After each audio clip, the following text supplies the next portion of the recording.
Peace, family. Welcome to another episode of the Grind Podcast, brought to you by the AI3 Leadership Academy.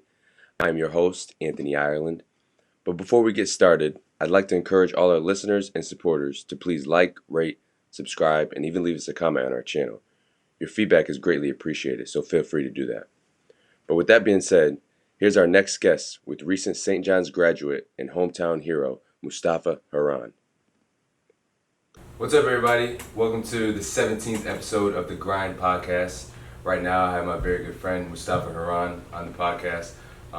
We're currently in Waterbury, Connecticut, at an historic building for me. The owners of this building, obviously it's a barbershop, but more importantly, it was the very first small business owner that I knew that was black in our area. So, I constantly want to pay homage to him in terms of just planting that seed. So right now we're currently at the Family First Barbershop in Waterbury, Connecticut. But I appreciate you coming on, bro. I know we've been trying to get this going for maybe about a good 5-6 months now, but I'm glad you're able to get on, bro. Yes, sir. Thank you for having me. So yeah, let's just get right into it. What was it like? So you not bounced around, but grew up in Meriden and mainly Waterbury? Yeah, pretty much lived in Meriden for a very long time. Until end of high school, I was always in Waterbury pretty much every day. My dad worked at Connecticut Junior Republic, which everybody knows is CJR, so I was there every day, after school. I'm always in Waterbury. All my friends based in Waterbury for the most part. So. Okay. What was it like growing up in Waterbury for you? What were your outlets? It's regular inner city. Same things go on, I think, across America. I think that for the most part, definitely being a young black male is sports is your first outlet. So I think that, and that's definitely obviously what I've stuck with, as an outlet is basketball. Right. And you said your pops had the CJR gym, so you were down there. That's cool, man. So who would you say, if you can remember, who was the first person to kind of give you that initial inspiration or place the basketball in your hands? Definitely my dad. Okay. I was like 2 years old. So Okay. definitely, I remember that vividly. Basketball was one of the things that if I'm crying, put a basketball in my hand, I'm gonna stop crying. Put some basketball on the TV, I'll stop crying. I'm gonna do all that stuff. So basketball, since I was young, has always been a love. Okay. Now your pops played in college, right? Yeah, he played at Central Connecticut State University, and he played overseas for about 7-8 years, I want to say. Okay. So, did he graduate? Where did he? He graduated high school from where? High school is Pagoda High School in New Jersey. I want to say class of '84. Okay. I want to say around that time, yeah. Now, so that was mainly the facility that you grew up at, CJR. Yep, CJR for sure. There every day. Right. Weekends, holidays. Right. CJR was definitely home. And it makes you feel like home because the gym's tight. Like get that good work in. What was like during those early years in high school? What was the basketball competition like growing up? Or not even high school, maybe like 7th, 8th grade. 7th, 8th grade around here, it was it's crazy. It's pretty much everybody that I went to Sacred Heart with was like the biggest competition. You got Tyler Flowers, Malik Petaway, Charles Fisher, Isaiah Rascal. Like all those guys were like the biggest competition that we ended up getting together. But obviously everybody in Waterbury was in competition with each other. It was all healthy competition. It was all competitive. And so like when I was growing up, like and similar now, but like back then it was just super guard heavy. So everybody in Waterbury was a guard. So it's like for me, I knew who the best guard at Wilby was or Kennedy. And like everybody was under like 6'2", 6'3". So we were labeled as guards or shooting guards. But at what age did it kind of hit you that like you might have an edge on those people you were matched up against? It hit me.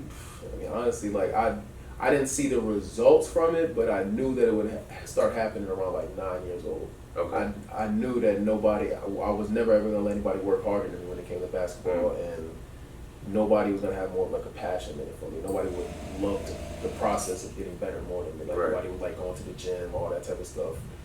Doing push-ups, like if you remember, or if anybody remember, my dad used to have me do push-ups when I used to miss layups and stuff like that when I was really young, or anytime they messing up on defensive assignments, just to nobody want to sit there and do push-ups in front of everybody. So you're gonna learn how to correct your mistakes on the fly, do certain things like that. So I figured that nobody would be working harder than me. So 9 years old was where I started to kind of think that, and then by like 12, I started seeing it like nobody's around here is gonna be right. And like you said, man, it's just that work ethic. You know, I think that you got it fairly quickly. Just that switch of like, oh damn, if I put time in this, I'm gonna get results. And I think that's where confidence comes from. Confidence is strictly based off of the work that you put in the background when nobody's watching. So, Now, were there any like, while you were in high school, or not even in high school, middle school, what were like the guys before you that you may have looked up to, or like, that kind of like came before you? Like, who was like those standouts in your mind?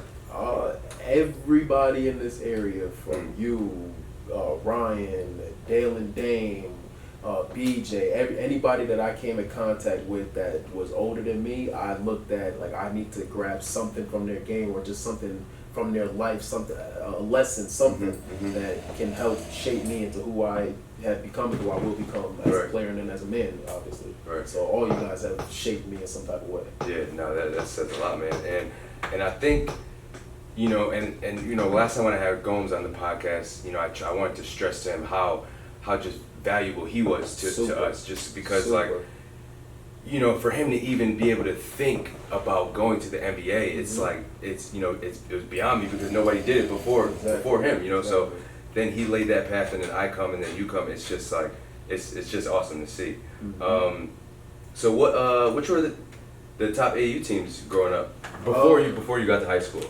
Before high school, everybody was looking at Connecticut Elite, looking at CBC, and we're looking at New England Players. Connecticut, and then I think that eventually New England Players eventually turned to like East Coast Elite, things like that. We are one, but that was CBC, CT Elite, and New England Players, like the three teams I think that everybody was looking at. Like those are the elite teams, nationals, different, going to Vegas, all the different tournaments, stuff like that. Now, who did you team up with? I played for a lot of different. You did? I played for all three of them. I played for teams in New York. I played for everybody. We're just hooping.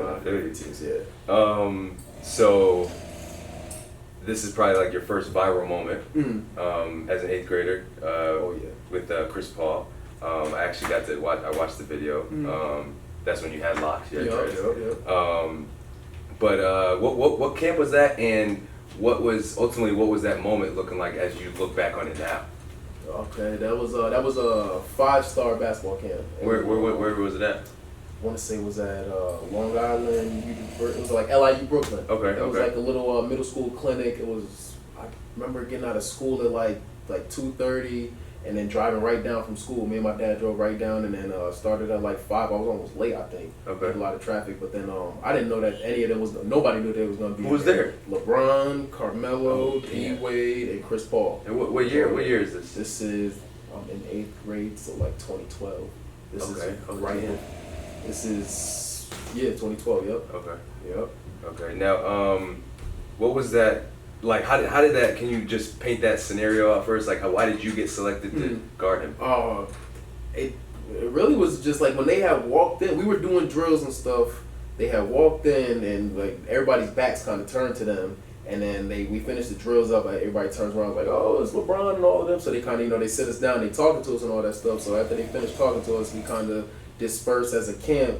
Chris Paul is dribbling around, but he's kind of like dribbling around kids and stuff, and I like take the ball. I come from behind him, like take the ball from him, and then like he kind of like looking at me. I give it back to him, kind of like tell me to guard up, and then you know how it goes. And then everybody kind of sees, everybody's walking over. Becomes like a mob, and then eventually you see he score on me. No, that was dope, man. So when was the last time you actually saw the video? It's been a minute. It's been a minute since I seen it. When it first came out, I remember I was in. I woke up the day after it happened. I woke up the next morning and it was on ESPN Top 10, and that was the first time I made Top 10. I'm like, I'm looking like, yo, I'm on Top 10 right now. Hey. Like that's me right there. I went to school. Everybody in school was like, yo, I saw you ESPN this morning. I'm like, damn, yeah, that was me. That's crazy. That's dope, man.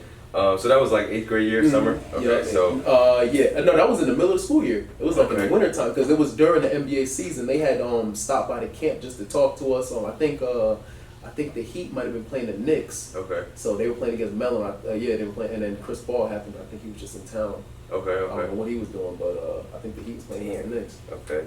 Now, okay, let's get into your high school years. What high school did you initially attend? When I first started high school, I was at Capital Prep. Oh, really? Harvard, Okay. yeah. Okay. Capital Prep is a charter school, and they go to school 10 months a year. So we started in July, and I went through. That was like my first summer really traveling and being on the AAU circuit and on the scene and all that stuff. So I was going to Vegas and all that stuff. And since it's a school that's going to school 10 months out the year, I miss a lot of school time. Okay. So I was making up through the fall and all that stuff. I'm making up schoolwork, and I'm just like, I can't do this for 4 years where I need to go be able to be showcased in the summertime, do all different things like that. So in like late October, early November, I want to say, I went to prep school. I went to Wilbraham and Munson Academy out in Wilbraham, Massachusetts. Okay. Had a pretty good team out there. And then I ended up coming back my sophomore year because I felt like there was something missing as far as like from a developmental piece. It's almost like sometimes when you go to like the prep schools or you go even some campuses, you can attest to this. They tell you like we're gonna have development, workout. But then once you get there, there's a schedule. Then there's we can only do certain things on certain days of the week, and there's restrictions and there's certain things. So it's like I figured if I go home, I can work at a CJO, I can do it as much as I want. Nobody can tell me I can't come to the gym at this time, or a coach can't tell me I can't work out with you because there's a rule. If I'm working out with my dad, he's not going to tell me like there's a rule where we can't work out together. So that was initially the reason I came home. So it was developmental. Okay, and now at Wilbraham and Munson, were you staying on campus or were you commuting? You staying on campus. Okay. So then you transferred to Sacred Heart. Yeah. And how was that? Just how was that transition into just NBL basketball? Definitely, it was when I went to prep school, I was used to play you've been to prep school, you're playing against guys that's 20 years old, 19 years old. I was 14 when I went to high school, so I had to grow up fast. I was already used to obviously playing against guys like yourself, all the older guys when I was in middle school, but then when it's all the time, you got to grow up real fast. So I feel like it definitely matured me a lot faster than the average ninth grader. And then when I think it showed when I came back down to the NBL, I was already on with dudes that were getting ready to go be all Americans and stuff. So I'm lifting with them every day. I'm training with them every day. So it's a little different. Yeah. Okay. So you would say like just there's more structure at Wilbraham and Munson than just the public school academy. I feel you. I agree. Now, would you say now when you were coming into Sacred Heart, what were the standouts? That was your sophomore year. Sophomore year. So what guys were like kind of like on the map already? Tyshawn Rogers was. Okay. He was a big dog. Now was he a year ahead of you or same year? He was I want to say a year or two ahead of me. I know he was definitely older than me, but I want to say 2 years. Okay. Actually 2 years older than me. Yeah. Tyshawn, he was just a dog, man. Like just could go get a bucket. He knew how to score. He just knew how to score. Yeah. that's all I can say. Y'all had a lot of battles. A lot of battles, yeah. Good battles too. So what was because I think there's something to say about just like the Waterbury environment of basketball. It's not. I don't think it's not like any other place. At least where every other place I've been out to LA or like Seattle, like the high school hoops here when it's popping is nothing like it. So what would you say is the most unique thing about just like Waterbury high school basketball? I would definitely say when one thing about all 3 years being in the NBL, it was never not competitive. Right. It was never not. We never didn't get somebody's best shot. Yeah. Everybody looked at us like we have to beat them, and it showed how everybody played against us, and it was fun. Right. Like playing in the NBL, playing against everybody, especially we all grew up together and all this stuff. And then we ended up dispersing, going to different schools, and then obviously coming back to just compete against each other. It makes it a lot of fun. And nobody's backing down from anybody. It doesn't matter if it's you, me, Tyron, you, anybody. Everybody's gonna go at you. It don't matter. So. Yeah, I think that was the dope thing as well. Just because, even when I was growing up, it was like everybody knew where their competition was. So you would have practice right after school from 2:30 to 4:30, but then everybody would get out of practice and then go hoop at the Y. So everybody from Kennedy will be Sacred Heart. Everybody's going down there with the Y. So yeah, man, just I think it's super special, just the basketball community here. So what year was it that you committed to Pitt? Because that was the first school you committed to. Yeah, Pitt was at the middle of the basketball season my sophomore year. Okay. I committed to Pitt. Okay. And then Jamie Dixon ends up leaving to go to TCU. I want to say right after that season. I want to say so. And then that was also at the same time Pitt was going from the Big East to the ACC. They were making that switch. Okay. So I ended up decommitting when he was getting ready to get out of there, and I opened up my options back up. Okay. And then I ended up committing to Auburn right before my senior year. Okay. Now, what went into just your decision to commit to Pitt? Was it just like I want to get it over with, or like this is the school for me, or what was it? I took an unofficial visit, went to go watch a game, but I also there was a coach, Barry Rawson, that was on. Everybody knows him as Slice. He was one of the assistants there. Him and my dad played overseas together, so family friend relationship. Yeah. Where I felt like that would have been a good situation for me as far as from a college standpoint. Definitely. So. Okay. So sophomore year, state title. What would you say that was kind of like? Because that was your first, coming back from prep school. Yeah. So was that like your statement year, like kind of like saying like I'm here, like this is my MVL, or what was your mentality going into your sophomore year? Definitely was always wanted to win a state championship, but it didn't feel like sophomore year. It didn't feel I don't know if it didn't feel real, but it was like it didn't really feel like we put a stamp on it. Like we felt like we won, we did, we got the job done, but it wasn't like we won. Like we put a stamp on it. And then I think junior year was when I started kind of coming into myself, like coming into my own and become, knowing what type of player I was going to become, different things like that. And then I think that was when I started to put my stamp on like the state and all that stuff. Was starting my junior year. Okay.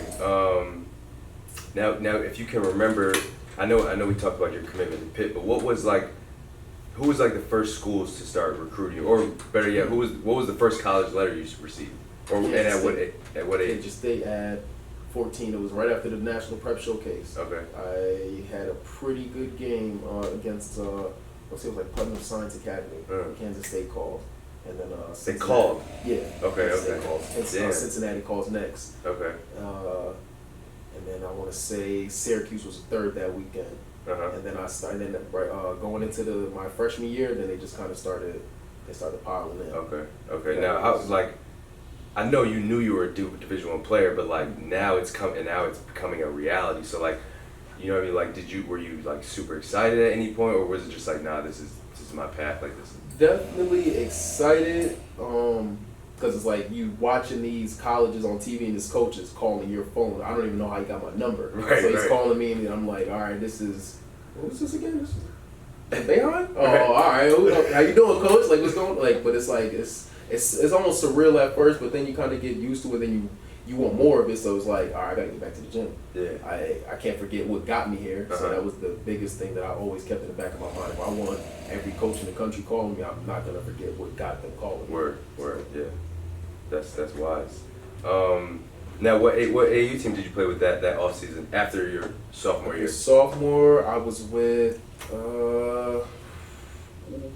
New Heights.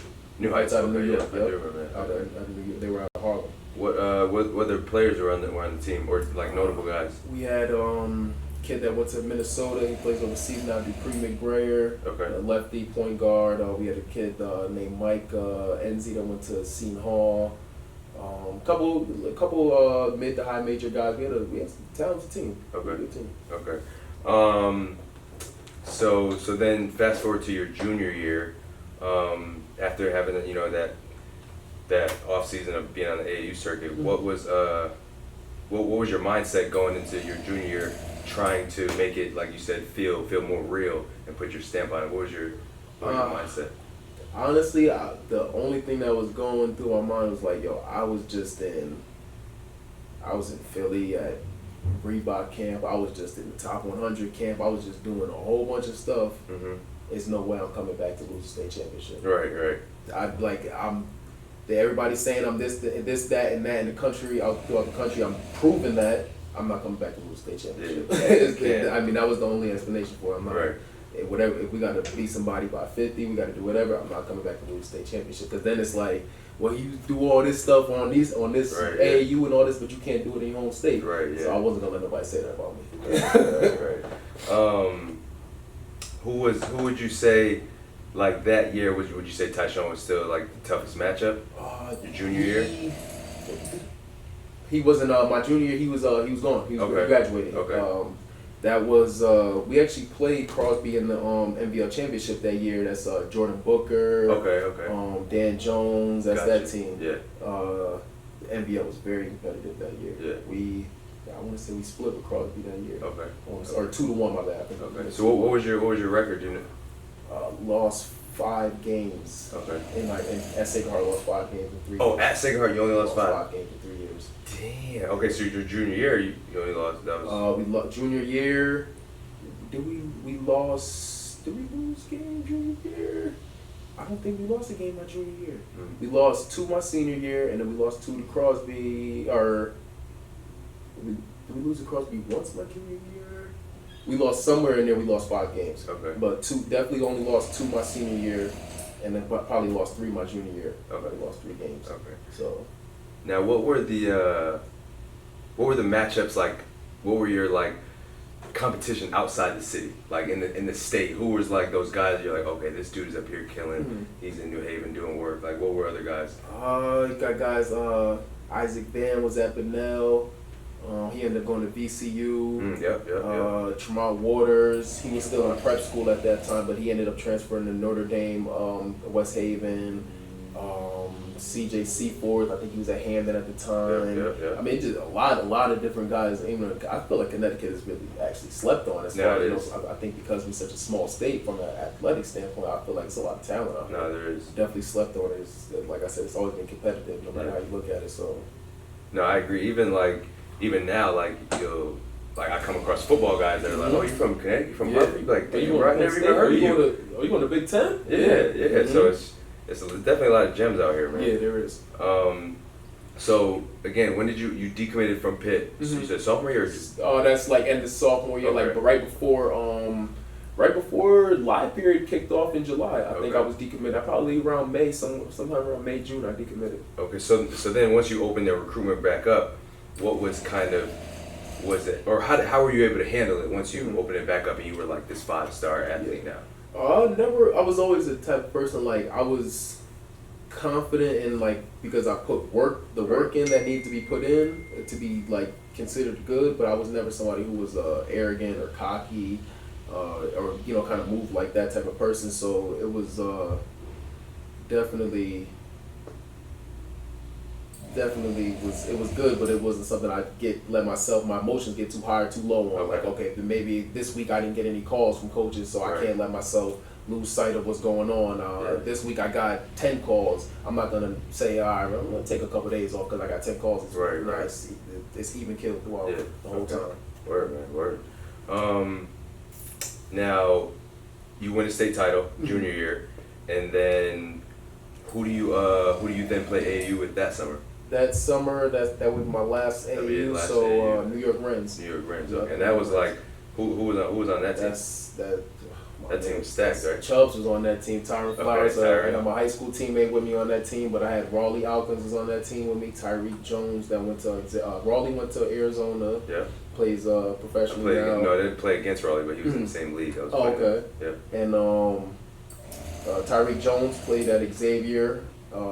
We had another guy, Ryan Preston. He played at Rhode Island. Jose Alvarado, point guard at Georgia Tech right now. Devontae Green went to Indiana. We had some heavy hitters on that team. Okay. Yeah, we won the Adidas circuit that summer. Okay. So we was like the number 1 Adidas team in the country. So. Oh damn. Yeah. Now what?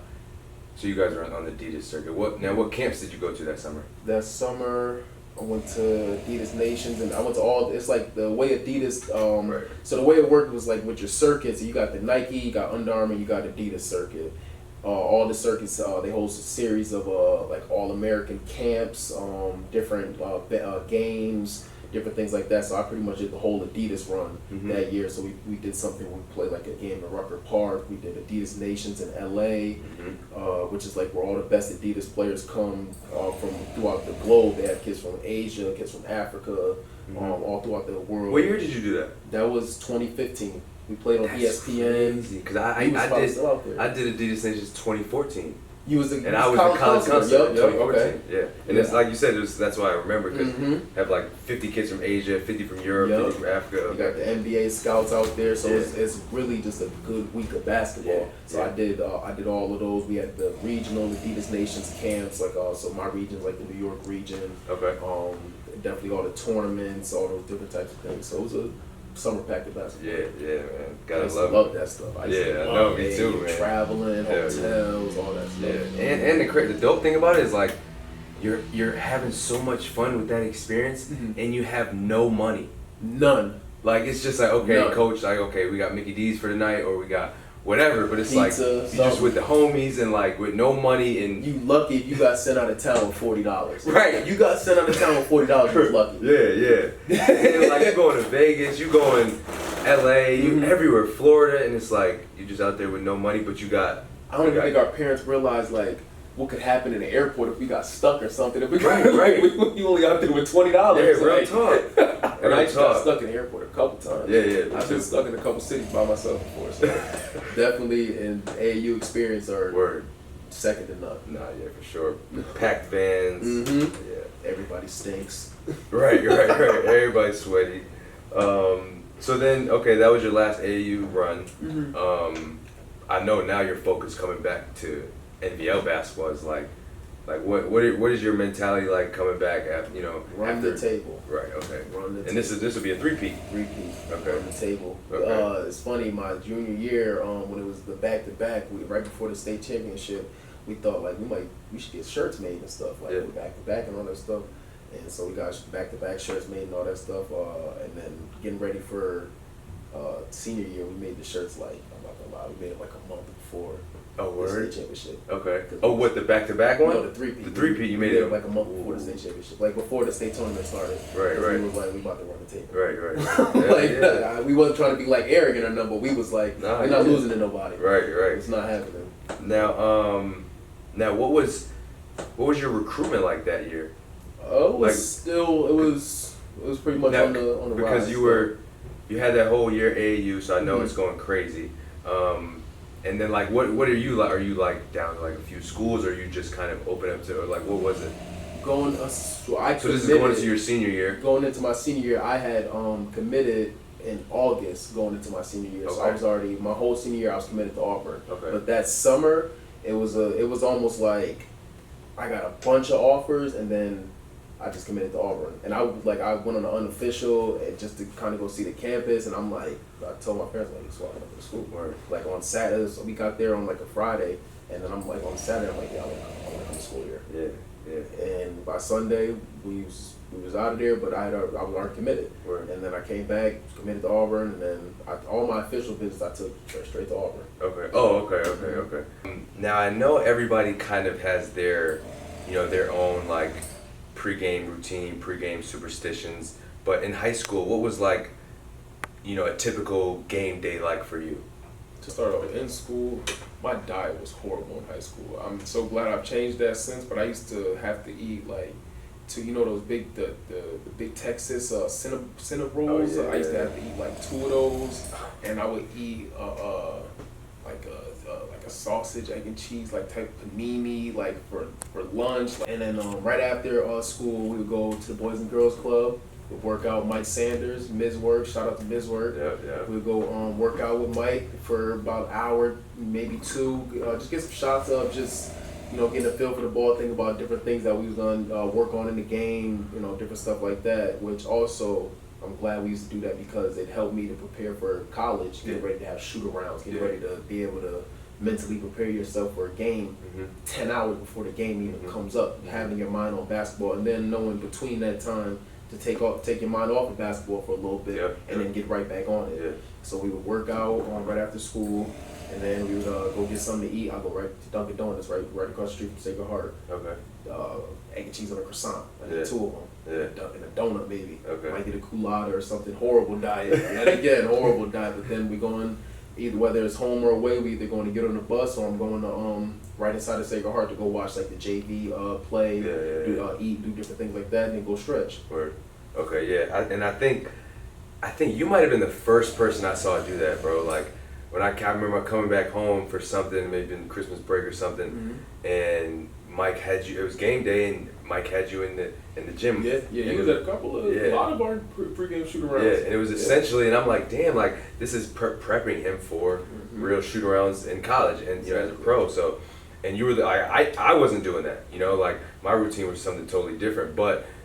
I think that says a lot about you, just being that locked in as a junior, as a senior.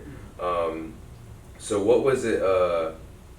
So then you're already committed to Auburn. So now you're just focusing on the 3P. Yeah, pretty much just I'm trying to finish high school with as many points as I can. I'm trying to finish as the all-time leader scorer in Waterbury. I didn't do it. I was behind Tyshawn by probably Tyshawn's the all time in Waterbury. He has like 22 or 2300. I'm right behind him at like 21. Damn. He had 4 at 3.5. Okay. Tyshawn, if I had 4, I would have smoked you. If I had 4, I would have smoked this record. Oh yeah, if you had 4 years. Yeah, for 4 sure. years I would have smoked it. Yeah, for sure. Damn. That's a lot of buckets, bro. Yeah, buckets. Tyshawn got them. He got buckets though. He probably averaged close to 33 years straight. Right. That's crazy. Okay, then you kind of now that you get that championship, that 3P, do you does that solidify you? You know what I'm saying, in the rankings of past greats? Would you say? Yeah, at this point, with 3, I'm fresh off the 3. When we had won it right at Mohegan, in my mind, I'm thinking there's nobody. Yeah. There's nobody. There's nobody in history. Come on now. Right. It's if anybody says I'm not the best, then I'm not right. I can't talk. Yeah. Exactly. But then after coming, back to reality, it was just first of all, blessed. They had 3 of them. When you really think about it, it's we only lost 5 games in 3 years. Yeah. 75-5 is that's unheard of. That's crazy. And you had a team too. Every year, that what I'm saying, that says a lot about just Sacred Heart and the program that you guys essentially started. You know what I mean? Just to get guys around you. That says a lot. Now, ultimately, did you feel like you accomplished everything you could at Sacred Heart? Yep, definitely. Okay. I didn't want to lose any state championships, so that was definitely the one thing. I wish we could have won those out of conference games that we had. Definitely my senior year, because I think that would have put us in the Dick's national Dick's Sporting Goods national championship. We'd have been able to play in that if we'd have won those out against Foothills Christian from California. Who'd they have? They had the big T.J. Leaf. He plays on the Pacers now. Okay. Team, and then my AU teammate Devontae Green, he played on Long Island Lutheran, who we had played 2 days later in New York and lost to. Okay. Okay. So now you're completely done with high school. So and then was there any no camps, but what games did you get invited to? After that? In the middle of the high school season is when you find out McDonald's, Jordan brand, and all that. So throughout. And you were on the Adidas circuit. Mm-hmm. Okay. I had killer AAU season, all that stuff. I'm literally I'm top 25. I think I'm maybe 23 or 24 in the country. So in my mind, I'm priming myself. I'm about to go play McDonald's. Connecticut. I'm thinking how many people from McDonald's been in Connecticut, or how many people from Connecticut been in a McDonald's game and a Jordan game. I'm thinking all of this stuff. I'm headed for that. Right. Middle of the high school season comes, I don't get selected for either, and I'm damn. Right. What did I do wrong? And then I ended up getting picked to play in the Ball is Life game, and the Kentucky Derby Classic. And I was Adidas, right? No, I think they had went. I think they used to be Adidas, but they had went Under Armour my senior year. So we had got Under Armour sneakers and stuff. But the Ball is Life was no sponsorship. So they had guys that was in the McDonald's, everything. They had everybody in there. So when I went to the Ball is Life, I had one goal in mind. That's out in LA. In LA, in Orange County, I had one goal in mind. I'm coming back with MVP. I was the only kid, obviously only kid from Connecticut. It was me and Raleigh. I think might have been the only two kids from up in this region in the East Coast. Okay. Nobody's gonna. I'm coming back with MVP. You didn't just pick me from McDonald's, and I'm about to kill everybody here. That's it. Simple as that. And I ended up coming back with MVP. Okay. And then I did the same thing in Kentucky Derby. You got both MVPs. Both MVPs. I wasn't leaving with nothing. Damn. And who was on your team with the Ball is Life All-American game? Or just give me the starting 4, starting 5. And guys like Cassius Winston, I think he was Okay. my point guard. Another kid, J.J. Caldwell, went to Texas A&M. Miles Bridges, Terrence Ferguson, guys like that were all in that game. So Okay. Now where was the Kentucky Derby? That was in Louisville. Louisville, yep. Okay. Yeah, so that was they were Adidas before. Okay, that makes sense. Okay, now let's get into Auburn. How was that transition initially? Just coming from Waterbury and then. Yeah, it's crazy. Once I went down to Auburn, and Auburn it was like doing a complete 180 from being in Waterbury. It was in the country. Yeah. It was a college town. It was everything was within Auburn territory. Everything was all Auburn. Okay.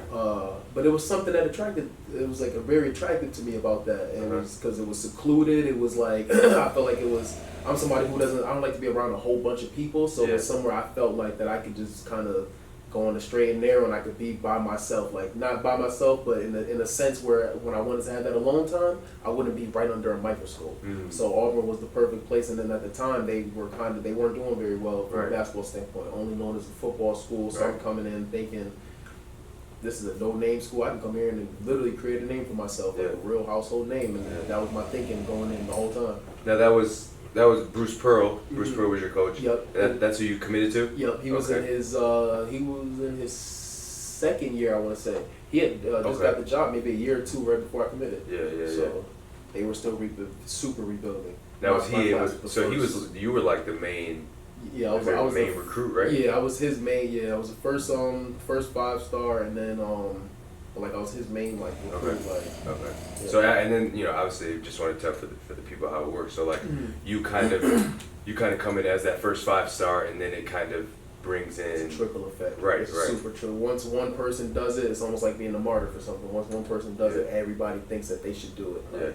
It's like now with the HBCUs. That's what I was about to say. So now, right, and for me, I don't know, but like, if you had to do your recruitment situation over and you had the possibility of going to a HBCU, would you consider it, or like? No. You still wouldn't. No. Okay. Fair enough. So at Auburn, what was how was that? Just the transition academically? It was Auburn is like a heavy engineering school. Okay. So it was like, it wasn't that everybody thinks they get the idea college athlete. You don't gotta go to class. You don't gotta. Right. You can do all these different things. No. Right. At Auburn, you go into class.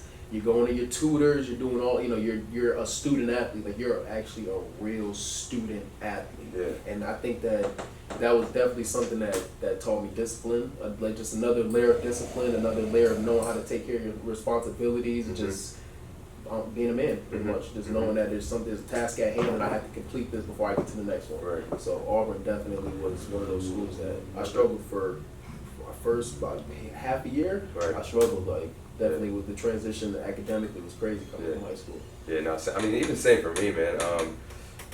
I went to prep school first, which prepped me for college, but I was still, those first 6-7 months, it's just so overwhelming. Yeah.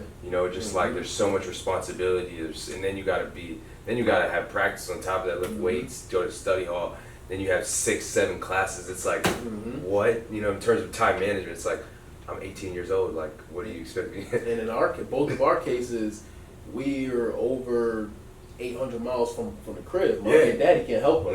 No matter, we could call them, we could do all that, but no matter what, at that very moment, the only person that could get us out of anything that we're going through is us.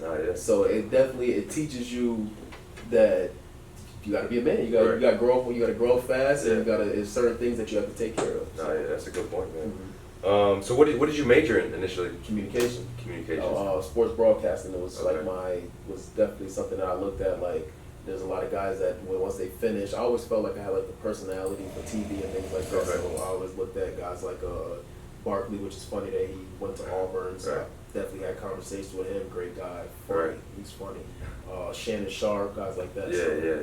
definitely. Now, was it for you? Was it hard juggling both basketball and academics? Like, kind of like once you got into the routine, was it fairly easy? Or Oh yeah. Now once you get into the routine and you kind of know like what to expect, which teachers are which ways, Yeah. how which tutors are a little bit more helping with the work, and some make you kind of do it a little bit more on your own. Like Mhm. every athlete kind of knows how that goes, but definitely once you kind of get the hang of things, like being in high school Right. all over again, you kind of find your way Right. around, and then definitely the grades start picking up and all that, and I ended up graduating college. All conference academic team. Big East Oh, really? academic when I graduated. Oh, so you graduated a little early. Not all little. No, I didn't graduate early. I graduated right on Okay. time. Okay. Now, how was the adjustment like basketball wise? Like, because you come from Sacred Heart where it's like you're in control when or your pops or Mike is in control when you're working out, whatever. But now it's like you have a lot of responsibility. You have a different type of weight system that you're on. You're eating different. So how was that? The adjustment into basketball. My first summer going into Auburn, I worked like crazy. Like well, not just me, but everybody on the team. But like definitely keeping up with my own regimen with the weights and all that stuff. I worked like crazy. But when we were playing as a team and practice and all that stuff, I had a horrible basketball summer. Didn't shoot the ball. When we used to keep stats of everything, Damn. didn't shoot the ball well. I wasn't doing anything. I honestly probably looked like a 2-star instead of a 5-star coming in that first summer. And then we had like right before our first exhibition game, we had like a week, maybe a week of practices, and I had like 2 or 3 good practices out that week. And then somebody I think had got hurt right before an exhibition game, and the only thing Bruce could do was start me. I wasn't supposed to start. Oh, you wasn't planning on. It wasn't. I probably wasn't gonna start. That's how bad I personally is how bad I thought my summer was. That I wouldn't start myself. Okay. For somebody to say they wouldn't start Right, themselves, right, it's okay. crazy. Like, but somebody ended up getting hurt. I had to start. I ended up having 26 in our exhibition game. I don't know what happened. I ended up having like 26, and then Bruce looks at me. He's like, Where you been, like bro? a game time type of guy. Right. I don't know. I guess so. But then after that kind of just started the way of the freshman year at Auburn. I think I had one game. I got the freshman record for scoring. I had one game where I didn't have like a double-digit scoring. Wow. So Damn. and that was in conference play. Okay. Okay. So that was after. Mm-hmm. Okay. Now, what were your kind of own expectations going in as a freshman? Like, what did you kind of like? What resume? What foundation did you want to establish for yourself? Definitely, I told myself coming in as a freshman, I wasn't gonna average any less than 11, 12 points. That was kind of what the bar I had set for myself. Kind of not really knowing much about college and how I was gonna how I was gonna work my way into the system and all that stuff. But I thought like, hey, I'm not gonna get less than 12 because I figured if I was averaging 30 in high school, Right. getting half of that would be pretty good at a college level. So for sure. So I figured I would average 12, and then it's funny. I went to Auburn. I'm not Auburn. I went to Under Armour All-American camp going into my freshman year, but I was the only freshman college counselor there. Okay. And one of the dudes that was working, I can't remember his name, but one of the dudes that was working at the camp had asked me. He's like, where do you think, how much you think you can average? Where you see yourself, doing this year? And I told him, average about like 12 to 15 would be cool. I feel like for a freshman. He's like, I'll try to get on the court first. Oh, damn. And I looked at him, I'm like, you don't think I'm gonna get on the court? He's Right. like, bro, just try to get on the court first. I'm like, nah, you must not know who I am. Then I started taking a little offense to it. I'm like, I try to be humble, but you're talking about get on the court first, like. Right. So he actually, his face always stuck in my mind. This dude said, I'm not even gonna be able to get on the court. Right. So that was like a part of one, my motivation, and then Okay. two was like making sure I keep those numbers up. But he said, I'm not gonna get on the court. What did you like most about playing in Bruce Pearl's system? It was, I always knew where I could get my buckets. That was one thing. If I was struggling, I always knew where I could get my buckets. We had great continuity as far as just offense, fast break offense, different things like that. Definitely, we had almost fast break plays, almost like the drag screens, different things like that. That's like NBA type. Certain sets that you go into when you like the point guard to start calling something through transition, and if he knows that I ain't get a bucket in the last couple minutes or whatever, let me call this stop real quick where I can come off a down screen and get a catch and shoot, or I can come where I can get a rip and drive and a foul, certain things like that. So I always knew we ran a flex offense. So I always knew out of the flex where I can get my buckets at. Coach Pro was one of the first people to really sit down with me and break down film, learn how to watch yourself, learn how to critique yourself. And that's a game changer. So I want to go into that a little bit, but okay, so how were you able to adjust in terms of, because now it's just not, now you don't have to just go out there and hoop. Now you have an assignment. Now you have homework. So you have to be prepared for your competition. So the person who your matchup is may be a righty and he likes to pull up going to his right with 2 dribbles, 3 dribbles. So that's like that's on you as as your homework assignment. So how were you able to just kind of take on that added responsibility and then apply it? First of all, I always I love basketball. So me watching somebody else play basketball, even though I may have to go play against them, I love the game that much. I'm watching basketball, so I'm just learning. I may pick up something from this person's game, but even then, just like a little sidebar, right before I came into my freshman year, I had a 25-minute montage of every single wing in the SEC that was returning. So I had already, and this I asked my video guy for this. Shout out to Jordan Bellhurst. I asked my video guy for this. I got to school in like late May, early June. I asked him for this like by the end of June. I had this video all throughout the summer. A whole montage of all the returning wings. So I had already known who everybody was coming into conference play. So I knew what this guy likes to do. I knew what that guy likes to do. So it made it fun and it made it easy. I learned every team that we play. I learned their sets. And like I get with the scout team guys. I used to watch scout team in practice, like from the top of the practice facility. I would watch how they run the sets. I would learn the sets that the coaches was calling out during the games. All that stuff is fun to me. Like stopping somebody's offense and calling out what somebody else is doing while they're doing it. People hate that type of stuff. Like when you're talking on the floor, they hate that. So I always took pride in stuff like that. And even as the opponent, if someone's calling out my offense, I'm like, damn, like sick. Like you watch us that much. Right. I do watch you that much. Okay. Now before we get into that, what was there any game in particular, like from your freshman year, that kind of that you like circled on the map, like that you wanted to focus on playing them? Definitely SEC Kentucky. Kentucky was the one that everybody looks at Kentucky, and it was at Rupp Arena. So Kentucky was, I played horrible that game too. You did? I played horrible. That was your first time at Kentucky? I got dunked on too. Word? Yeah, Bam dunked on me. No, who they have that year though? It was Malik Monk, De'Aaron Fox, Bam. They had Wayne and Gabriel. They got a whole bunch of pros that year. Okay, so after that season, you averaged 15 and 6, so you exceeded your expectations. All freshman, SEC all freshman team. I'm thinking about that dude in my head like. You said I wasn't gonna get on the court. Remember that? Right. Now after this season, you do really good as a freshman, 15 and 6.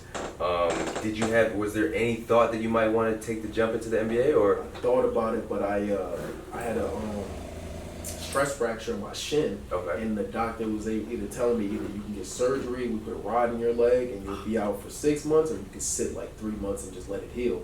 Because it was a real deep chip in the bone in there, like real bad shin splints kind of, pretty much in essence. So I was in a boot for about 2 months and then rehabbing for about a month. So I missed out on any opportunities to do any workouts or anything like that. So I just I shut it down after freshman year and wanted to get healthy going into sophomore year. And we also had we had an international trip that we were getting ready to go on. So I was like, I don't know, I want to go to NBA. I'm thinking like a freshman. I'm like, I want to go to Italy. I want to go to Italy, but I'm also hurt at the same time. So. Right. But the whole summer I pretty much rehabbed it with the thought of that we're about to go to Italy and I'm gonna be able to play again. Okay. And do all that type of stuff. So did you you trained for the most part on campus or rehabbed on campus? Yep. Okay. I stayed on campus the whole summer. We used to have to take summer classes, so I pretty much lifted and did all that stuff out there. And one thing I will say, our strength training, the medical assistance that we had at Auburn, second to none. It was like I made super strides, like going in my freshman year. Also, like, still had a pretty bad diet, so I was gaining weight faster from the lifting. But like I was probably about like 225, like between freshman and sophomore year. I was huge. I looked like a football player. Like I looked crazy. Neck was all big. Right. Then once I stopped eating meat and stuff, once I changed my diet, I started losing weight. Okay, right. Crazy shit. Pounds. Now, did you happen to maybe Coach Pearl, or did you receive any feedback from like GMs or scouts headed into your sophomore year that things that you may need to improve on? Pretty much. Coach Pearl definitely. He always did. We always had the end of the year assessments, what we working on for the summertime, what we can bring back to the team. But he definitely would tell me what the NBA guys were saying, what they wanted to see me. Everybody wanted to see me work on being a better playmaker. Everybody knows that I'm can score, do all the different things like that. But definitely being more of a versatile playmaker. Right. Now going into your sophomore year, what was kind of after you get that feedback? What was kind of what was your mentality like heading into your sophomore year? Was it kind of like I'm trying to make that leap this year, or was it just entirely focused on your team and hoops? Definitely two and done was the thought. But in the background, right before we went to Italy, and this also goes into the reason why I transferred. Right before we went to Italy, my mom was going to come on the foreign tour with us. So we were going to be in Italy 10, 12 days. She was going to come with us. About a week before we were supposed to go out, she's cooking for this is in July at the time, so she's probably cooking for a cookout or something like that. She's going to get a pop like in a closet or something, hits her head on the shelf, starts developing a concussion, but she doesn't really notice it for about maybe a week or so. So then around the time she's supposed to fly down to Auburn, starts getting crazy headaches. We tell her hold off on flying down. We probably supposed to leave like a week after that. And so still getting crazy, head going crazy. So I ended up having to go to Italy and all that stuff. She stayed back. But she's hospital visits, doing all that stuff, and it started while we were in Italy. So that was when I was first starting to be like worried about and all that stuff. Okay. And then we get back from Italy. I go home for a little bit. Probably about a week. I go home, have to come back to campus, and then probably I want to say a month or two after that, I end up coming home again, like twice that month. Like one weekend I come home. I come home on a Friday, leave on a Sunday. The same thing the very next weekend. Come on a Friday, leave on a Sunday, because I'm going back home to take care of her and all that stuff. And just kind of being in the unknown, I'm like, damn, I gotta come back see my moms. I don't know what's gonna happen. Right. And obviously I'm all the way down in Alabama, so yeah, I was doing a lot of that stuff throughout the season and different things like that. So after the season, me and Bruce sat down, and we was just like, he already obviously he knew what the situation was, and he was like, it's in the best interest of your family that you definitely transfer. So there was only one or two places I could have gone. It was like UConn or St. John's. Okay. So now.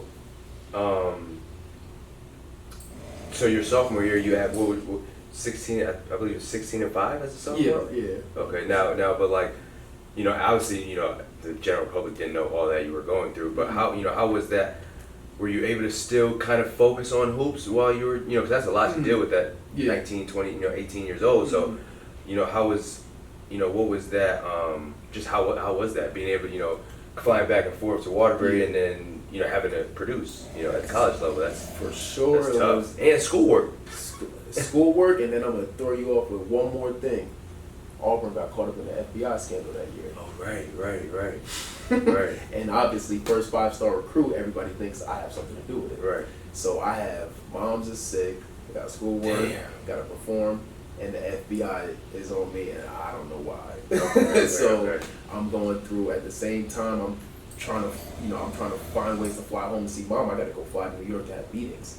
and do different things like that. This is during season. This is after season. All different types of things like that. So it was hard, but at the same time, it was easy because the teammates I had. Yeah. It was my sophomore year was almost like a movie. I want to say, like, we were predicted to finish last in the conference.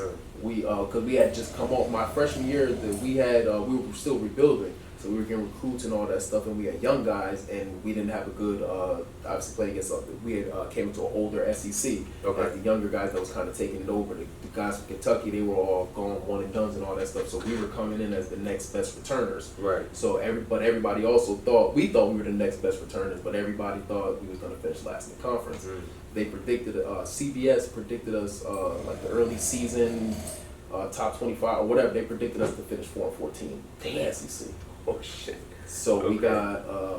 we got shirts made and all that said 4-14 on it, and we would choose one person every conference game to wear the shirt in the warm up. So we go to Tennessee is our first game away. Come on, you know who got the shirt on? Right. 4-14, right in the layup lines. ESPN, they doing the stories on it like Auburn 4-14.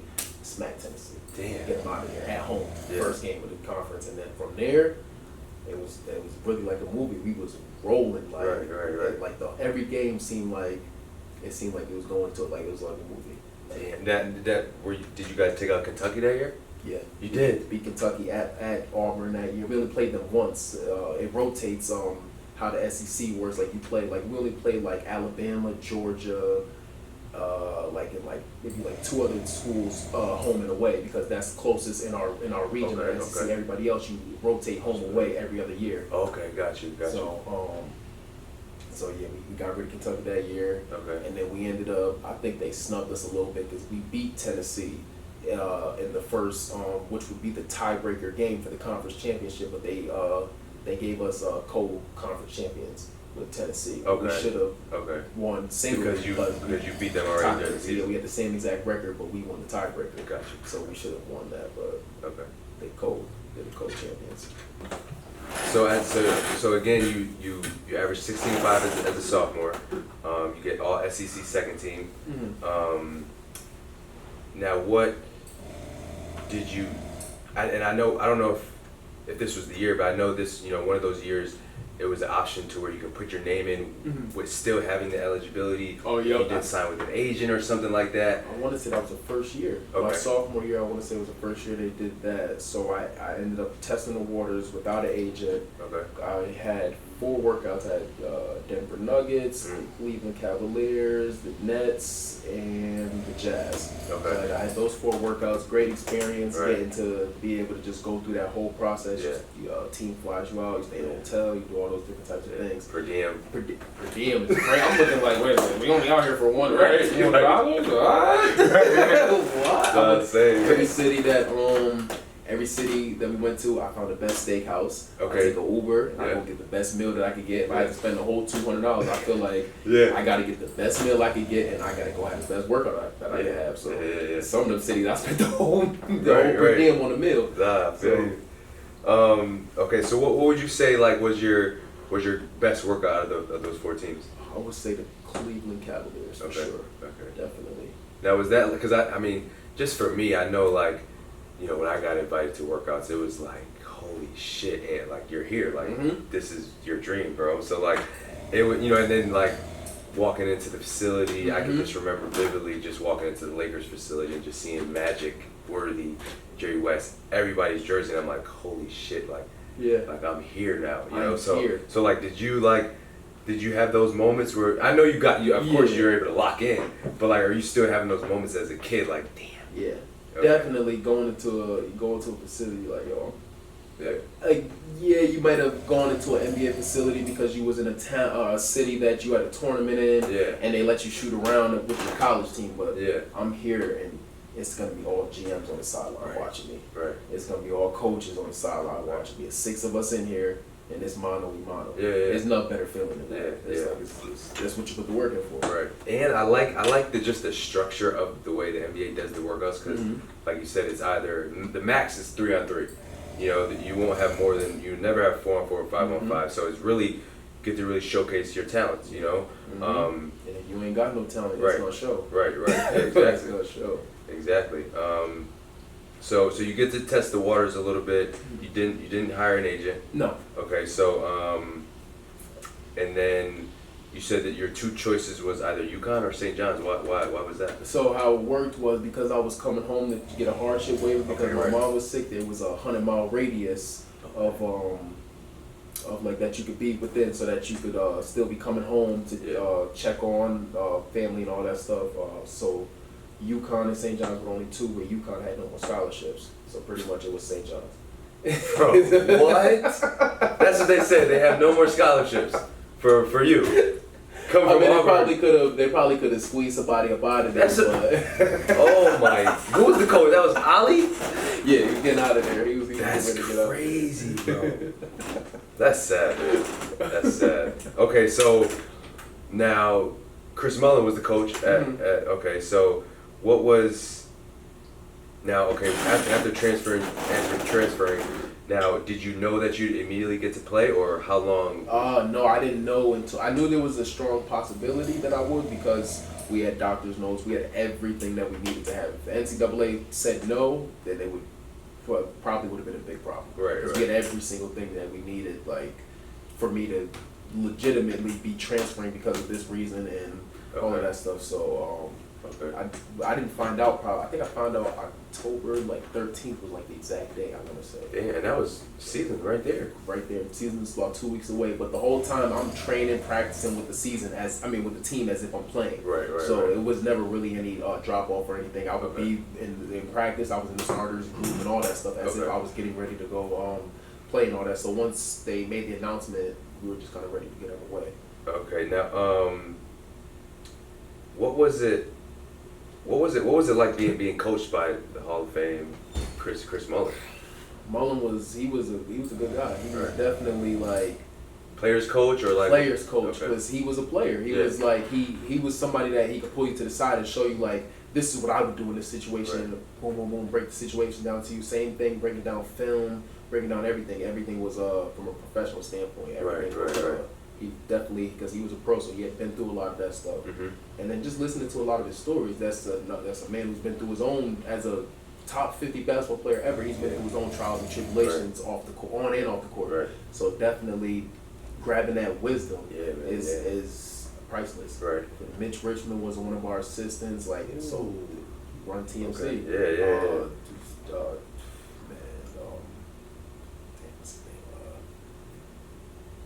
Tim Hardaway. Okay. No, Okay. He came to campus a couple times. Okay. Definitely. So to have them three together and for them to be sharing their war stories, and then they're still like this to this day. Okay, that's dope. That shows that basketball is a game that creates life. It just creates relationships. It creates everything.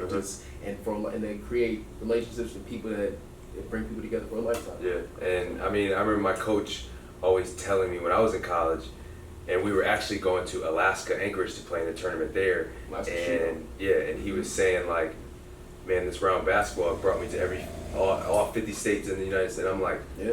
And it's just, and it didn't hit me then, but it's like, and now like I'm a pro and I'm traveling all over the world because of something I love, and it's basketball. It's just mind blowing, So you speaking on how it creates, relationships, and then it also creates, life lessons and stuff you can carry directly from the basketball court. With just an example of adversity, dealing with a coach yelling at you or messing up on the court, and then you'll know how to deal with that in real life, and it'll be easier to deal with, Because doing something with 19,000 people watching you, right, and when you can mess up like that, and it could all go wrong, I feel like it's harder to fix that than fixing something in your regular life. That can be fixed. Yeah, that's a good point for sure.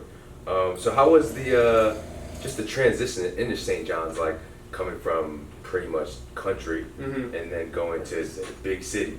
Yeah, definitely being having AAU teams and stuff that I played with in New York and stuff. I had relationships already built in the city. I knew people, knew different trainers, different stuff like that. So I kind of knew my way around the city, but it was again, I don't like being around people. So Yeah. I mean, people in New York, they bump into your shoulder. It's a city that never sleeps. It's moving fast, but I feel like ain't no way people could be moving too fast to say excuse me. Right. There's no way. Come on now, that's common courtesy. But Yeah. like some of the people be out there cool out there. Like, Yeah. but I mean, New York was cool though. Okay. Definitely was cool. Definitely, it motivates you to get up and wanna never stop moving. Right. Nobody stops moving in that city. So.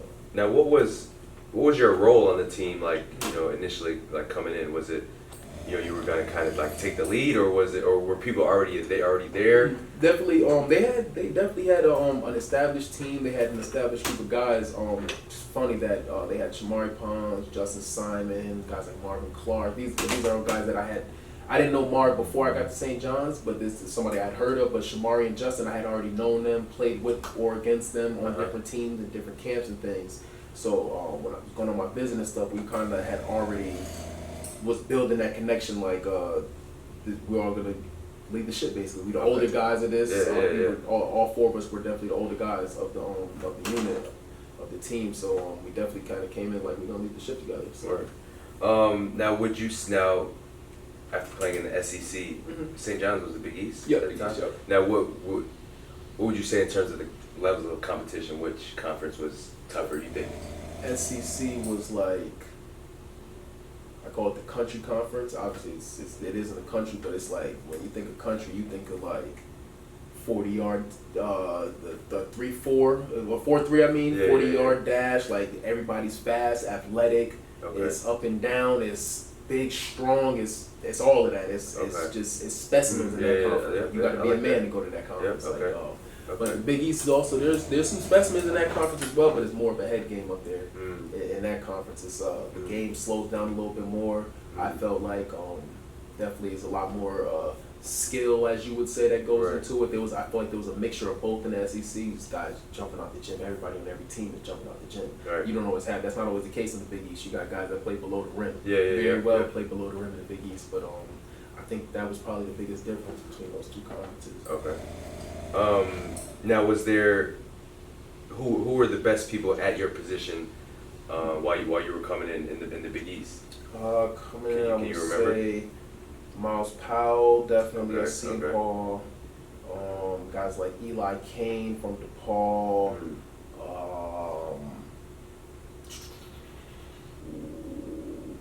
Villanova at that time is Eric Pascal. Phil Booth. Those are two guys, they're pros now. Pascal plays on the Warriors. I mean, just it's very, it's a very skilled conference as well. So it's not like it's a drop off from talent. The skill is probably just athleticism. A little bit less athletic guys in the Big East versus the SEC, but it's nowhere near a drop off as far as talent. Right. Now you guys made the tournament that year. Yep.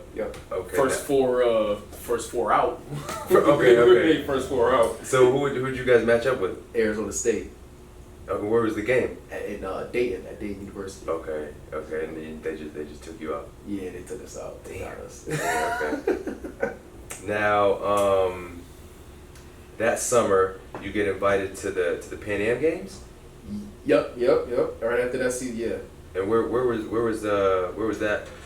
those games held at? Peru, Lima, Peru.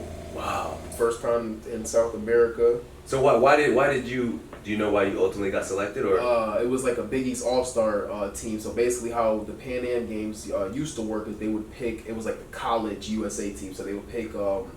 They would either pick a conference to represent the USA team, or they would pick guys from all across or the Power 5 conferences, or every conference in the country. They would hold trials and pick guys from that. But for this year, they had selected Big East Conference as the conference. So they called me.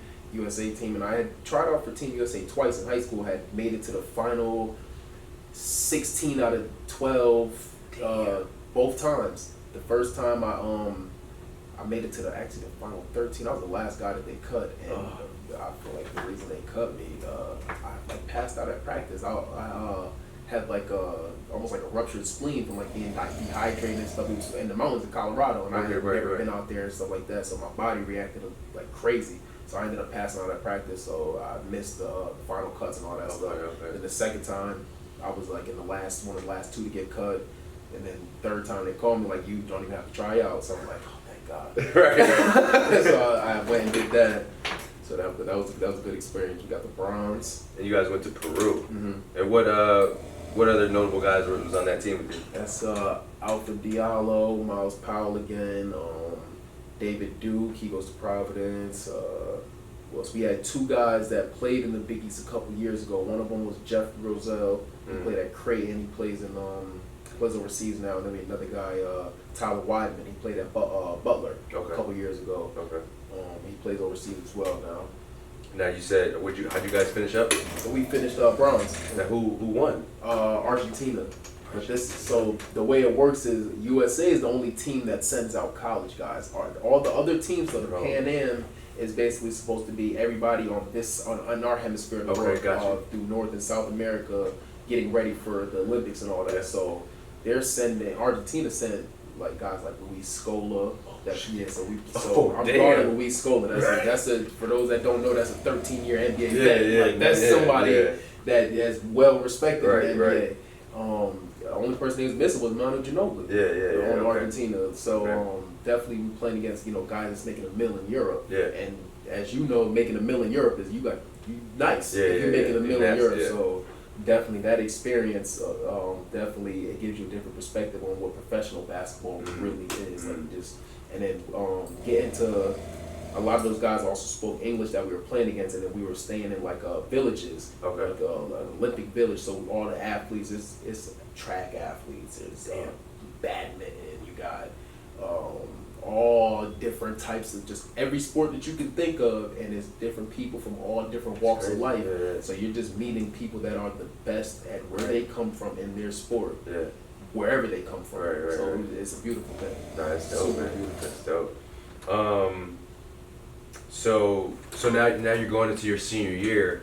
What was now this is your last collegiate season. So kind of like, what were the things you wanted to focus on in the off season, and then ultimately bring it to your last year. The off season, the whole summer that leading up to like going to Peru and stuff,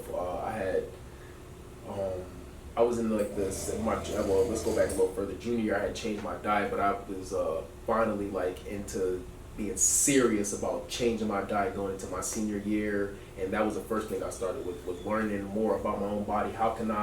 What do I have to put in my body in order to be able to produce at the greatest level that I can produce at? So that was the first thing I started was with the diet, and then right after that, obviously, it's the gym, and then just staying on a strict regimen, the lifting, the running, everything in the gym, the basketball, staying on top of everything, just staying sharp, trying to get ready for the season. Played a couple good games out in Peru. The last game, actually, the game before the bronze medal game, we ended up losing to Argentina by like 45. Yeah, they smacked us. It was horrible. They really showed us what pros look like versus what college players look like. Right. But right in that game, like probably with like 6 minutes left in the game, the whole time I'm going up to Peru, everybody telling me don't get hurt when you go out there, don't get hurt. I think they put bad energy in the air, but there's probably like 6 minutes left in the game. We're getting smacked and all that stuff, but you never stop going hard. You don't ever know who's watching you. But I ended up coming down on somebody's foot. I twisted my ankle, and I can't finish the games and stuff like that. I didn't play in the bronze medal game. I'm in a boot while I'm out in Peru. The medical help that was out there, we got MRIs and all that stuff. But obviously, I wanted to come back home to the States and have it reevaluated and all that stuff. So that kind of changed my thoughts going into senior year, because I felt like I was hurt going into it. But like I go get the first MRI, and they just tell me, ankle sprain. So I'm thinking, all right, I'll take a couple weeks off. I'm still in this boot or whatever. I also don't like being in boots, but I'm like, you know what, for the time being, I'll be in this boot. I'm in the boot for maybe 3 weeks, and then we start our preseason training and stuff, but I'm also, the whole time, I'm like, my foot don't feel right. I still feel like this pain, it's tight, it's, certain things. But my first thinking is like, all right, I got to do extra to try to, work through this. I got to do like extra stretching. I got to see the strength coach extra, do certain things, the extra rehab basically, and that'll help all this pain go away. We do another month, 2 months goes by, same pain. Now the season is getting ready. We're getting ready to go into exhibition start / first game of the season now. Pain is still there, so I'm going in there. I'm not as explosive as I should be. Different things like that. And in the meantime, in between that, I'm getting like another MRI from the school, and I'm like, it's been 3 months now. Right. It's not an ankle sprain. Yeah. Nah, ankle sprain. So then we, going through the season and stuff, we get to December playing against Brown University. I twist my ankle one more time. So when we were in Peru, I turned my ankle on the outside. Yeah. So it was bad on the outside. Playing against Brown, turned it the other way on the inside. So now I had the torn ligament on the outside, and then on the inside I had it was like 3/4 of the way torn, so it was damn near coming off. And I didn't know none of this even after I got an MRI. After that time I twisted against Brown, St. John's doctors tell me it's a sprained ankle again. And I'm like, yo, there's no way y'all are telling. First of all, my ankle looks like this. Right. There's no way y'all are telling me this is a sprained ankle. So I end up a little while. I take like a month. I'm in a boot for like a month and stuff. The swelling goes down and stuff. I try to come back and play again. This is probably, I want to say this is end of January going into February. But while I'm playing, like one day after practice, I Googled like best foot doctors in New York. So I just started calling people. I called this dude. So fuck it. I gotta figure something out. Right. Somebody's lying. Yeah. I gotta figure something out. So I called this dude. I asked him if I could come in, he could check out my foot. He ended up being an old Knicks doctor and stuff. So we chopped it up for a while. But I bring him all my MRIs from. I had 3 MRI August, sometime in like October, and then from my December MRI. Bring him all of them. He looks at the one from August and says, "Whoever didn't tell you to stop playing and get surgery in August, they effed you." Like straight, like he told me that straight like that in the office. Damn. And he's like, "I don't know what you want to do from here." So at first my heart, I'm like, "Wait, right. August?" Like, damn, they've been telling me this whole time. Right, he's right. like, "Yeah, they shouldn't have told you that it was just an ankle sprain." So then I'm like, all right, maybe this dude is just a little, maybe he's off. I'm taking everything he's saying, but I'm like, maybe he's a little off. Let me go find somebody else. So I waited a couple of days, get on Google again, best foot doctors. And the next guy that I Googled, he actually ended up being the one that did my surgery for me. Okay. Same thing. Okay. Who let you play since August? I'm like, are you serious? And he's like, yeah, you should probably, stop the season, all that stuff. So we had and the whole time you're getting these, you're playing. I'm playing while the whole time I'm getting checked out. I'm playing. I'm doing extra rehab and all this stuff. This dude actually told me, he's like, "What do you do for to stretch and all the different things?" And he was chuckling while he was saying. I'm like, "What are you chuckling for?" Right. He's like, "There's nothing that you can do besides surgery." Like he's like, "There's literally nothing that anybody can do for you besides surgery." He's like, "Your foot." When I used to like put my foot, I used to just like hang off like.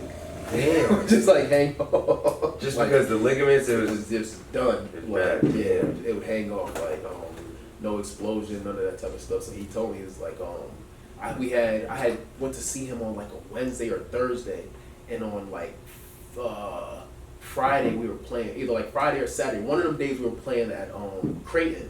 We had the away game at Creighton, so we were getting ready to fly out, and I'm like, all right, I'm gonna take this next game, like I'm gonna think about it, because this is at the end of the day, this is senior year. I don't have enough. I've already played 75% of the season, hurt at that, but like I don't have another one of these, so I may have to just say, suck it up the way I've been doing it, or we'll see what happens. So then we go to the Creighton game, flying. It was not flying. It was definitely any away games that we went to. We flew. My ankle would be so I used to have to get in the pool at the hotel, work through it the whole night, different massages and stuff. Shout out to my strength coach Duval. We spent hours together working on, and it was obviously we gained a closer bond as coach and player, but it was a lot of wasted time. We were doing good stuff, but a lot of wasted time because there was nothing that could have been done besides surgery. So we get to Creighton, and then playing the game, and I'm not explosive. The only thing I'm able to do is catch and shoot. I'm barely able to slide on defense. I'm not able to penetrate, and my game is predicated off of being an attacker. So like that, I can't go by nobody. I can't do nothing. I can't create space. The only thing I can literally do is stand there and hope it goes in when I take off after shooting it. So then after the game, I'm just like, I call my parents. I'm like, no, I'm not playing no more. Like I can't. There's no way I'll be able to do this. So then I get back. I called the doctor up again, and I'm like, yo, when can we start surgery and all that? So I ended up having and at the same time, COVID and everything. That COVID tumbleweed is starting to get bigger and bigger and bigger. So I got to get my surgery now. I don't have a lot of time because if it's not an essential like a gunshot wound or you need that surgery for an ankle sports surgery, they're not caring about that. They need it's essential workers and all that stuff. So I had to get surgery and stuff underway real fast, and then I got surgery like I want to say like early March 8th. So I got right on it as soon as I could, and then COVID. The last game of the season we were the last game in college basketball that it was against Creighton in the Big East tournament, and they stopped us at halftime. I was in my booth for that after surgery. I was in the hard cast and all that. But yeah, senior night hard cast. Yeah. So what was? Man, that had to be frustrating, bro. Like, what was, like, how were you just able to just, like, cope with just, like, all the stuff going on in your mind and, like, not only the expectations of trying to get to the league, but just, like, now you're, this is your last year and you're dealing with this issue that's kind of, like, out of your control.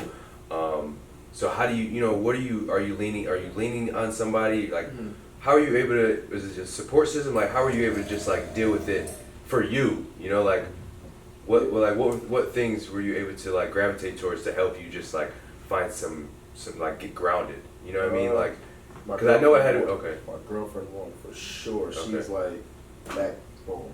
Like she was definitely the one who cried to all that stuff. Yeah.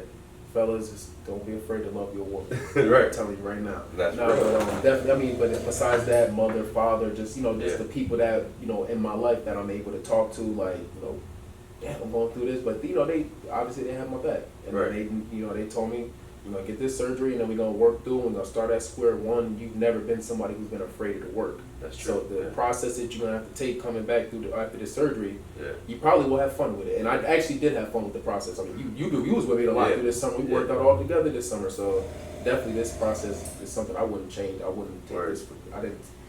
I don't take basketball for granted anymore. Like, not that I did take it for granted because I always loved the work and stuff, but you always kind of forget that it can be taken like that. Yeah. And then when it's almost taken like that, it's like, all right, let me refocus a little bit. Let me stop thinking that it can't be taken. No, for sure. And I can notice it, not only in you as a person, but just like your preparation into working out now. It's different. Like, would you say it's different? Yeah, I think so. And I just noticed that from afar, just like, a few times we worked out together, you would take your little 10, 15 minutes to just properly get your body right. And you somebody I always watch stretch. Yeah. Before and after. Sometimes I don't stretch after, but you always take the time before, after. Yeah. So you definitely somebody that kind of one of the first people I looked at like, oh, all right, take the body serious. I mean, it helps. I was the same way. Probably I didn't start stretching until my third year as a pro. I was in Poland. I had this veteran. And every day, same thing. He would have this stretching routine. I'm like, and he would do it after every shoot around, morning practice, evening practice. And I'm like, bro, you do this every time. He's like, yeah, just join me one day, bro. I'm telling you, it'll help. I joined him one day, and I kept with it that whole season. Literally, it's the same stretching regimen that I do today. Becomes almost like superstition. Yeah, I have to do it. I have to. So, but I know you had a few good games your senior year. I know you went. Definitely. There was a couple days I was feeling better than others, but definitely. Cause you had a good game against Central.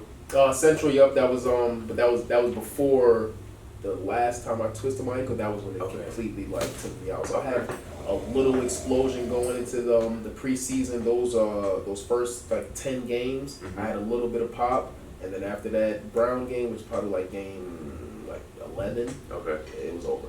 Damn. Yeah. Wow. Okay. Okay. So now, post college, it's kind of like everything's on you almost, and like being in your shoes before. I embraced that, because it's like, throughout your last 4 years, it's like or in general growing up as your career, it's like you're with the team. You're with Sacred Heart. And then you're with Auburn, and you're with St. John, so it's like you have to figure out not only for you to get better, but as a group to look better. But now as a pro, it's like all you have to focus on is you. So what was the process like for you, like deciding on getting an agent, or how was that for you? Definitely it was obviously all new. Definitely just wanted to go with somebody that I felt had my best interest at mind, and definitely. no, this might sound weird to some people, but knowing that somebody can make money off of you, because then that means that if they know that they can make money off you, push you, then they're gonna help you get to those rooms. Yeah. And it's just about having somebody that one cares about you, and one or two, somebody that's gonna push you. Right. So I think that's what went into it. I chose a close family friend as an agent. So definitely that was the deciding factors. Was it, because for me it's just tough, like, just that, at least for me, it was, I did the interview process, and they're, agents are lawyers, so obviously they know how to talk well. So like for me, it was like, okay, this lawyer's taking me out to eat, taking my family out to eat, and it's like, yeah, bro, everything you're saying sounds amazing, so, but it's still kind of hard to like choose, okay, this guy's for me. So it's good to hear that you found the person that was right for you in the first try, or? Yeah, first try. Okay. Took a couple months process, but definitely first try. Yeah. Okay. Now, what has been the best thing about being a pro just this far? The fact that everything's in your own hands. Yeah. Excuse me, like the fact that this is a job. Yeah. Like you think when most people think of job, they think I gotta get up, I go clock in, I go do certain things. Basketball is my job. Like, I wouldn't want any other way. Yeah. Like I get to go into the office is literally going to the gym. Right. Like I get to go, sometimes, and not everything is like all the time. Like you just pounding your body in the gym, but sometimes just going to shoot free throws, I just clocked in. Like it's just knowing that in the back of your head. It's like it makes it more fun. And I think also it's different because it's a 24-hour job. You know what I'm saying? Even the thoughts that you're thinking. Yeah. You have to manage that. You have to manage what you're eating. Just what you're watching, what you're reading. Yeah. So I think it's, ultimately everything you do, everything you put in your body is going to show on the court. A lot more goes into it than what people just see on the court. I think, or not know. A lot more goes into it. Right. Okay, so now that you don't have just like, just the not overwhelming, but just the demand that like school brings to your schedule, what kind of what stuff outside of basketball or other passions have you tapped into? As of recently, trying to get more into politics. But before that, definitely, the average person, video games, watch TV, music videos, stuff like that. But definitely politics. As recently, more spirituality. Yeah. A lot of different things, different outside the box thinking has been like my like premise, I guess. Yeah. As of recent. That's dope, because I kind of I would say, like, everybody's on their journey, right? And it kind of hit me around the same time it's hitting you, what you're going through, when I became a pro. Yeah. So when I went to my first year out in France, that's when I had a lot of downtime. Obviously, I'm alone for the most of the time. I got a computer, I got information at my hands, and that's when I just started to dive in on diet, just being exposed to what's the indigenous diet, what's the natural diet, and just being exposed to information of how we've gotten here as a society, and a lot of things that's got us here isn't necessarily healthy for us, or or beneficial to us. So what you're doing, I love what you're doing. Just the space you're in, it's just super inspiring, because and I don't want you to ever, because you're walking your path, and like, you may have a friend or a mentor that may be like, damn, why is he talking about this? Why is he doing this? But like, you're doing it for a reason, like you're searching for that knowledge in yourself for a reason. And it's inspiring, because it's work, and it's a lot of work to want to better yourself and learn. And it's not easy to, like we said off the camera, it's not easy to pick up a book and read. Like that's something that's not even, it's just obsolete now. So, I love that, you're just thirsty for knowledge, and I just want you to know that I do see that, and I commend that. And I think it's really, it's even more cooler that it's you, because you are who you are, and people won't look down on you for thinking how you think. Like you already have this platform, so you're just becoming more of you, and I think we need more of that. we don't want to see like the typical basketball athlete that's in the 70s, 80s, and 90s. It's done, right? It's done. So, and you're a person who knows he has a platform and utilizes that platform. So I think you stepping outside the box and doing something that's not the norm or not normal for basketball players is definitely inspirational. But what is your daily training regimen like as of now? As of now, it's gym. Yeah. Gym I call it. Right. Pretty much. I mean, it's got basketball in the morning, or around noontime we normally work out, and then you got your weights after, and then basketball again. Yeah. That's pretty much a day right there. Yeah. And then you make sure you're fueling yourself accordingly in between. And through COVID, it's been a little harder to get like pickup, as you know, things like that. But kind of just keeping on that same regimen throughout these last 6 months. Right. It's just been working out. Yeah. Okay, now let's talk a little bit about just the draft, the NBA draft, which just passed. When was it? This was November 18th. Okay, the 18th. So this was kind of, would you say it was kind of like circled on your calendar, or? Kind of. Yeah. Okay. Definitely something like that. Right. Yeah, I guess you So what was it? Because I have, obviously I have my own experience, and I'll share that after. But like, what were your, just what was going in your mind? Like, was the emotions high? Like, like, who were you with? Like, for sure. Definitely, I would have to bring I don't think there was much of an emotional connection to it, because knowing that I got hurt and I was rehabbing this whole time through whatever virtual combine, all these things that were happening. I was trying to get healthy the whole time. So where I've landed at as far as being an undrafted free agent and stuff, I kind of not predicted bad on myself necessarily, but predicted that to happen, and knowing that I'm gonna have to kind of maneuver my way around getting to the NBA. Right. There may have to be a backdoor. I may have to go overseas for a little while, and then come back, earn something in summer league, things like that. Right. So that's something I'm fine with, because I love basketball first. So wherever somebody would place me to play basketball, I'm gonna make the best out of that situation, but knowing I'm still working to get to something. So definitely it's process. Okay. It's just like any other process. Right. Now, who were you with watching the draft? Family. Okay. Yeah. Okay. Now, for me, it was definitely, I don't even know what type of shot I had, but I did do workouts. I thought I had a shot, and second round came. I'm just dolo watching it at the crib in LA actually, and San Antonio had the last, maybe 2 of the last 10 picks. I'm thinking San Antonio organization, they may take a chance on me, like a Patty Mills came out of my conference.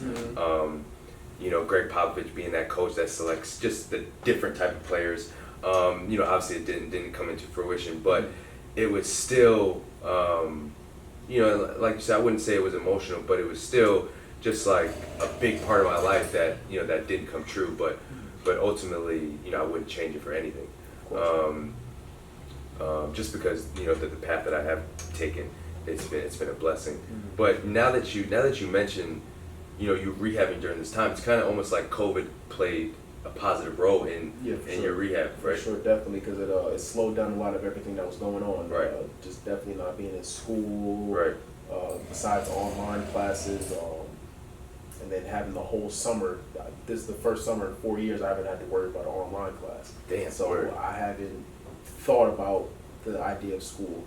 Personally, I'm not a fan of school. Right. I love learning and I love knowledge, but I'm not a fan of the schooling system at all. Right. At all. But you did graduate. And Yes, graduated. I always pat myself on the back a little bit. Got all Big East academic. Graduated, Okay. So graduated. Now, First team all academic or something like that. So is that a communication major still? yeah. Yeah, that's dope, man. That's dope. And a lot of that, I think you'll realize that holds a lot of weight. Yeah. You know what I mean? For sure. Even though it's still that school system, but it's still St. John's, private school. That just on your resume says a lot. And me being out of school for 8 years now, having that Jesuit background, that private school background, it has you have that network. You know what I mean? Sure. And that you're always able to tap into. For sure. But okay, just wind down. Just general questions. Is there any advice that you would give, like, maybe a college player or a high school athlete or a middle school athlete that looks up to you or would like to follow in your footsteps? What type of advice would you give them? Stay off social media. That's number one. That's a big one. That's a big one. Instant gratification, I feel like, is what has killed our world. Yeah. It's like one step at a time. You see somebody that's been working on something for 15 years and they haven't had that break yet. Yeah. But then you see somebody who just picked up something, or they could be a rapper, whatever they may be doing in that field, and they were doing it for 2 months or 2 minutes sometimes. All it takes sometimes is a 10-second video to get somebody fame. Yeah. So now with that instant gratification, this person that's been working on something for 15 years, that's clearly, no matter how you want to slice the pie, is more deserving of this opportunity than this person. Yeah. But because of that instant gratification that maybe sometimes this person doesn't have access to, or just something, there's a million different factors that I feel like that slowly has and is continuing to destroy our world. No, that's a good point, man, because even though as much as I would like to think now, like, because I think of social media or just Instagram in general as like your current, your 2020 resume, like that's your modern day resume, but still it's only a shell of who you actually are, so it's very misleading, and and then just all the toxic stuff going to it, just clout chasing and it's just like the example you gave, some person who maybe not be as deserving as the person who put in the work. So I think that's a great point, man. And I think it's only going to get worse. I don't know if you saw, but have you seen the documentary Social Dilemma? It's on Netflix. Really good. No, I don't think I've seen it. And so it's, in a nutshell, it's basically like, it's not even money isn't what they're after anymore. What YouTube, what Facebook, Instagram, Twitter, what all they're after is attention. So they're trying to keep your attention on that app. So if you look at it now, they had a study, and now all services do it. But like even when you're watching Netflix, you know how to go to the next episode, it'll say it's going to start 8, 7, 6. So they figured out, they did a study, and they figured out if you put that thing, the viewer is more likely to watch the next episode. So and then you look at something that like a platform like TikTok, where it's like you go on Twitter or Instagram and you kind of like got to scroll, find a video, and you can kind of select what you want to see. But for TikTok, it's like you open up the app and it's already right in front of going. So it's kind of, you get lost in the, you know what I mean? Scroll for hours. Right. You never run out of stuff to look at. That's why I don't have a TikTok. Right. I watch people on TikTok all day, and I'm like, that's not gonna be me.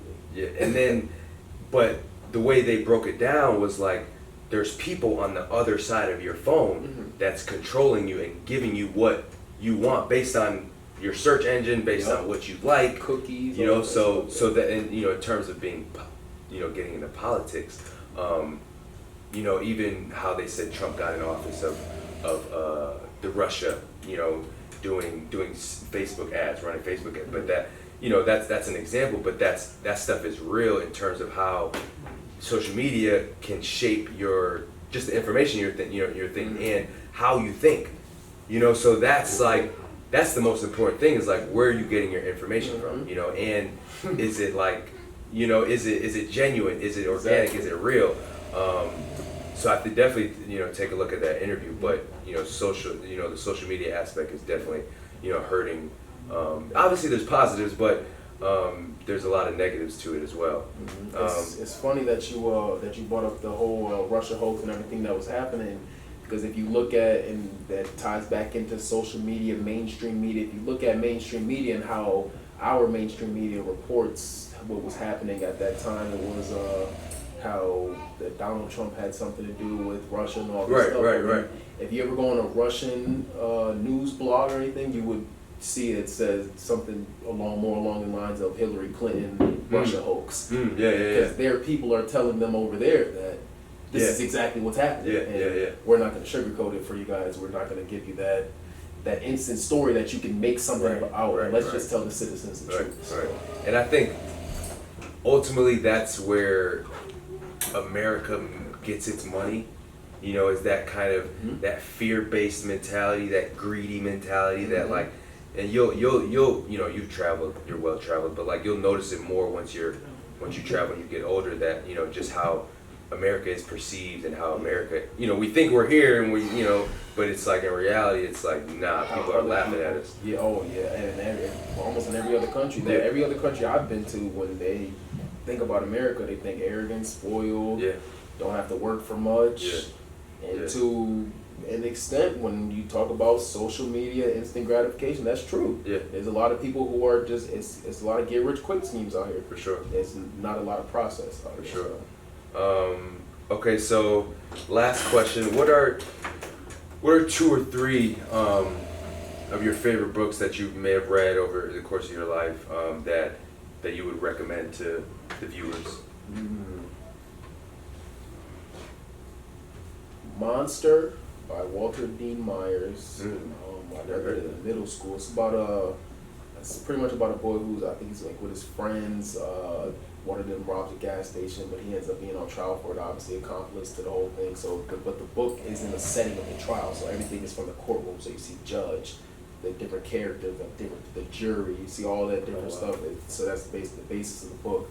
So that was a pretty good book. Reading that when, you know, young, just knowing, all right, you put yourself in this character's shoes. The only thing that's missing is he's probably 10 years older than me. I'm probably 10 at the time reading it. He's about 20. He's a black man, inner city. That could very well be me in 8 years. Definitely. So just reading something like that and understanding that could shape how, you know, how I eventually maneuvered the crowds that I hung out with. There's this different stereotypical things that as a black man in society you don't want to make yourself a part of, because you either end up dead or in jail for doing it. And even if you're not partaking in it yourself, if you're around it, you could still end up dead or in jail for being around it. So. Yeah, for sure. Yeah, no. So who put that book in your hand? Or like we read that in school. Oh wow. And then I actually ended up reading it like 2 more times outside of school just to kind of pick it apart. And then from there, Lord of the Flies was another one. I forgot who wrote Lord of the Flies. Okay. And then also, I'm not like really too much of a big reader. Okay. But definitely I would probably say the autobiography of Malcolm X. Oh yeah, it sounds like a cliche, but Malcolm X was one of them. He was that. Yeah, he was sure. that. That's a classic. That's like definitely my favorite movie all time. But and even the movie, I feel sometimes it's a little shady. It's a little iffy. Spike was a little iffy on that movie. For sure. It wasn't too true. Definitely. But I read that book. I actually finished that book this past season. It was amazing, man. Yeah. I love, you know, that's my hero for sure. I personally, I believe that from a black leadership standpoint, I feel like in the last maybe 100 years, Malcolm X might have been our only righteous black leader. For sure. A lot of people don't want to talk about it, but he probably was I don't want to give the Martin Luther King, but Malcolm X was our only righteous black leader in the last 100 years. I hear that 100%. But yeah, bro, that's a wrap, man. I appreciate you coming on, bro. You know, I definitely enjoyed having you, bro. I love, you know, connecting with you. So yeah, best of luck in everything you do. And you know, if you ever need some advice or just want to bounce ideas off me, obviously I'm here. But yeah, I appreciate it, man. No problem. Thank you.